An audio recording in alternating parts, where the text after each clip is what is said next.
Hello दोस्तों, GDS all news channel में आपका बहुत बहुत स्वागत है। तो दोस्तों, जो आज मध्य प्रदेश सर्कल पीएएसए का एग्ज़ाम हुआ है मध्य प्रदेश सर्कल में, तो उसका मैथ का सलूशन लेकर आया हूँ कि मैथ में आपने वैसे मैथ का इजी लेवल आया हुआ था बहुत ज़्यादा। तो आप देख सकते हैं, मैंने ये सलूशन करके रखा हुआ है, तो आप मिला सकते हैं कि वो आंसर सही है या नहीं है। तो चलिए दोस्तों, वीडियो की शुरुआत करते हैं। पूरा आंसर मैंने यहाँ पर लगा दिया है, तो आप अपने आंसर को देख सकते हैं। वैसे ये आंसर बहुत ईजी थे।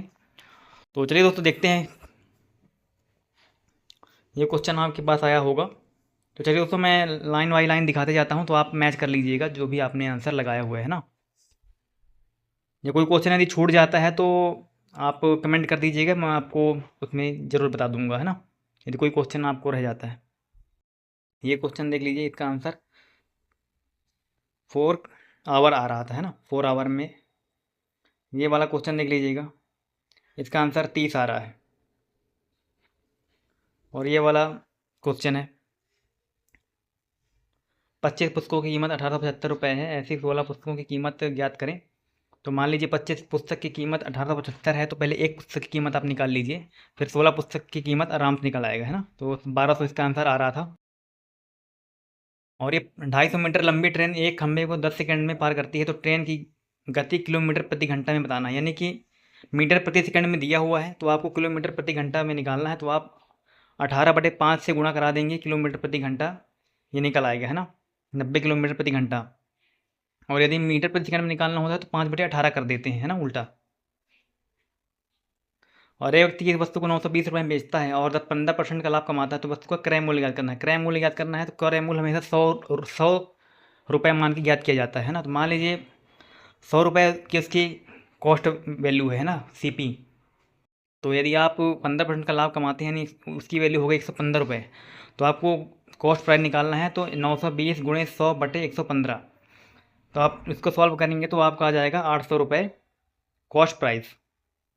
फिर इसके बाद क्वेश्चन नंबर 6, किसी संख्या को पहले 30% घटाया बढ़ाया जाता है और फिर 30% घटाया जाता है, तो कुल प्रतिशत परिवर्तन ज्ञात करें। दोस्तों, पहले मान के चलिए कोई वस्तु 100 रुपये में बिकती है, तो आपको 30% बढ़ा के वो देता है, तो 130 रुपये इसकी कीमत हो जाती है। फिर वो बाद आप दूसरी बार जाते हैं तो वो 30% घटा देता है, तो उसकी वैल्यू 91 रुपये हो जाती है। यदि 130 में आप 30% घटाएंगे तो 91 आएगा। ये बगल में मैंने सॉल्व भी किया हुआ था। तो टोटल कितना अंतर आया, 100 था, हो गया 91, मतलब कमी आ गई। 100 की वस्तु अब 91 रुपये में मिलने लगी। तो कितने का डिफरेंस है, 9 का डिफरेंस है। तो 9/100 गुणे 100, हमेशा कॉस्ट प्राइस पर ही परसेंटेज परिवर्तन निकाला जाता है ना। तो 9/100 गुणे 100, 9% की कमी आ गई।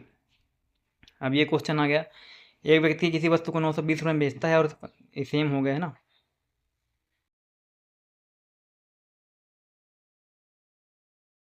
लगता है क्वेश्चन मैंने दोबारा ही उतार लिया है। तो चलिए दोस्तों, आप इसका आंसर देख लीजिएगा, 800 रुपये आ रहा है। क्वेश्चन थोड़ा दूसरा लिखा गया है, बट कोई बात नहीं, अब ये बस क्वेश्चन है तो आप देख सकते हैं।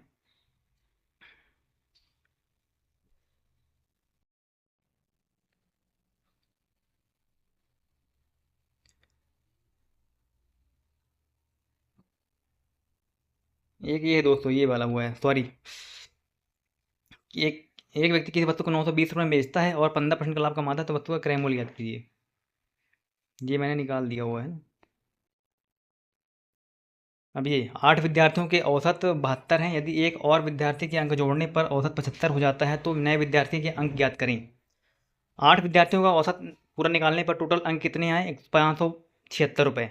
नया जोड़ने पर मतलब एक और व्यक्ति को जोड़ा गया, तो 8 से 9 हो गया, तो 9 × 75, 9 × 75 करें तो 675 आ गया। अब हमने नया अंक याद करना है, तो हमें टोटल में से जो अंक अभी आया है हम उसको घटा देंगे, तो टोटल हमारा नया अंक निकल के आ जाएगा, जो कि नए विद्यार्थी का अंक होगा, है ना। तो 99% ये आ गया, 99 आंसर।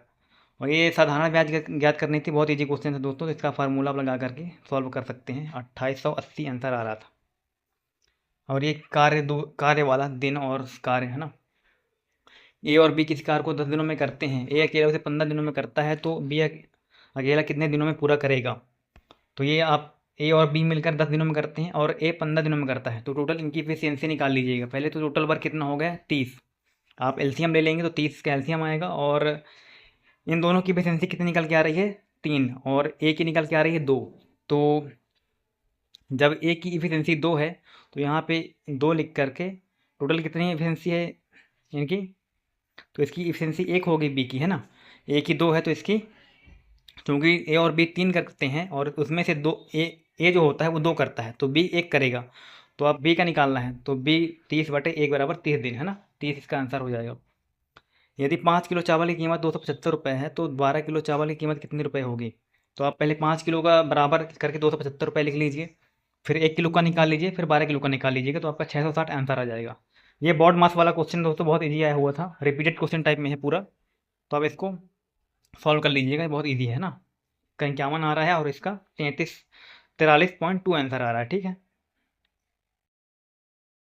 और ये की संख्या को वही सेम क्वेश्चन जो पहले भी आप एक सम अभी 30% वाला आया था, वो इसमें थोड़ा सा नंबर चेंज हो गए हैं, बाकी क्वेश्चन वही है। पहले 100% की वस्तु को पहले 20% बढ़ाया जाता है, फिर 25% घटाया जाता है, तो टोटल डिफरेंस कितना आता है 100 में 90, मतलब 10 का डिफरेंस आता है। तो 10/100 × 100 बराबर 10% की कमी। अब ये आ गया किसी संख्या का 40% उसी संख्या के 25% से 80 अधिक है। मान लीजिए कोई संख्या x है, उसका 40% जो है उसी संख्या के 25% से, मानी x के 25% से 80 अधिक है, तो x × 25% + 80। तो ये पूरा कैलकुलेशन इस तरह निकल के आ जाएगा, तो टोटल आपका 533.3 आंसर आ जाएगा। ये आप सॉल्व कर लीजिएगा पूरा।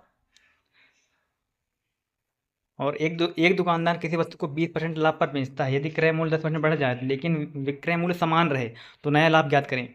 मान के लिए किसी का कॉस्ट प्राइस 100 है और उसको 20% लाभ पर बेचता है, यानी कि उसको 120 रुपये में बेचता है, तो पहले 100 का वो सामान है और 120 में बेचता है, ठीक है।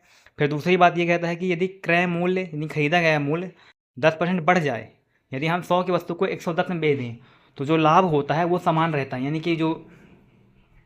यानी इसमें लिखा विक्रय मूल्य समान रहे। विक्रय मूल्य मतलब सेलिंग प्राइस जो होता है वो समान रहे, 120 पहले था तो 120 अभी भी रहेगा। तो टोटल डिफरेंस यानी कि जो लाभ होता है उसमें टोटल डिफरेंस हमें कितना देखने को मिला 10, तो 10/110 × 100 बराबर 9.09%। समझ में आ गया दोस्तों। यदि नहीं आता है तो कमेंट कर दीजिएगा। और इसके बाद आता है एक वस्तु को 15% हानि पर बेची जाती है, यदि उससे 120 अधिक में बेचा जाता है तो 10% लाभ होता है।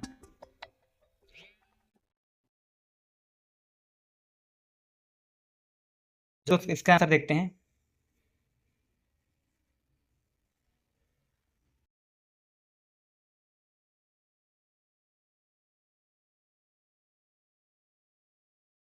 तो इसका टोटल मैं 100% क्रय मूल्य पर निकाल लेता हूँ।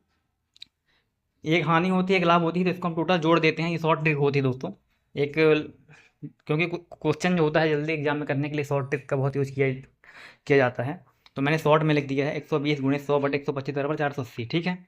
अब इसको सॉल्व कर लीजिएगा, 480 आंसर आएगा इसका।